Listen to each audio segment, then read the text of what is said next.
Halo semuanya, perkenalkan nama saya Nini Ismuada Panjaitan dengan NIM 247151001 dari jurusan Perbankan dan Keuangan kelas A. Di video kali ini, saya akan melakukan evaluasi dan analisis terhadap portofolio investasi saham yang real saya miliki saat ini, yaitu ada saham PT Goto Gojek Tokopedia Tbk atau emiten dengan kode Goto. Alasan utama saya memilih aset Goto ke dalam portofolio adalah karena posisi strategisnya sebagai ekosistem ekonomi digital terbesar di Indonesia yang mengintegritaskan layanan on-demand, e-commerce, dan vintage. Selain itu, di harga pasar saat ini, saham Goto menawarkan potensi pembalian kinerja atau turnaround story yang sangat menarik untuk pertumbuhan jangka panjang. Mari kita bedah posisi kepemilikan aset saya berdasarkan data akun portofolio terkini. Dari sisi proporsi portofolio, instrumen saham mendominasi aset saya secara agresif yaitu sebesar 95,14% dari total alokasi dana yang saya miliki. Secara spesifik, posisi kepemilikan saya pada saham Goto ini adalah sebanyak 19 lot dengan harga pembelian rata-rata atau average price di angka Rp50 per lembar. Total nilai investasi real saya di saham ini adalah sebesar Rp95.000 karena harga penutupan pasar terakhir atau last price juga berada di level Rp50, maka posisi portofolio saya saat ini mencatatkan pergerakan konstan atau 0%.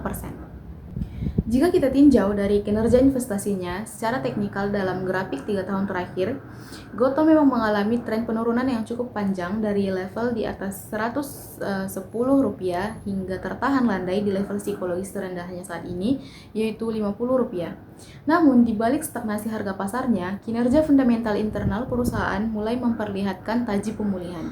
Berdasarkan data metrik keuangan, Goto berhasil mencatatkan nilai EPS atau earning per share yang positif, yaitu sebesar 0,23. Ini adalah indikator krusial bahwa perusahaan mulai mampu mencetak laba bersih operasional. Ditambah lagi, rasio PBR-nya berada di angka 1,78 kali yang menandakan valuasinya kini sudah jauh lebih murah dan rasional. Selanjutnya, mari kita lakukan evaluasi posisi portofolio dari kacamata manajemen risiko dan imbal hasil atau return. Pada risiko aset, portofolio ini menghadapi risiko likuiditas yang sangat tinggi karena harga saham berada di batas bawah pasar reguler atau harga gocap. Selain itu, ada tekanan jual bersih dari investor asing atau yang disebut dengan net foreign sale sebesar Rp1,01 triliun yang untungnya berhasil diimbangi oleh aksi akumulasi beli dari investor domestik dengan nilai yang sama.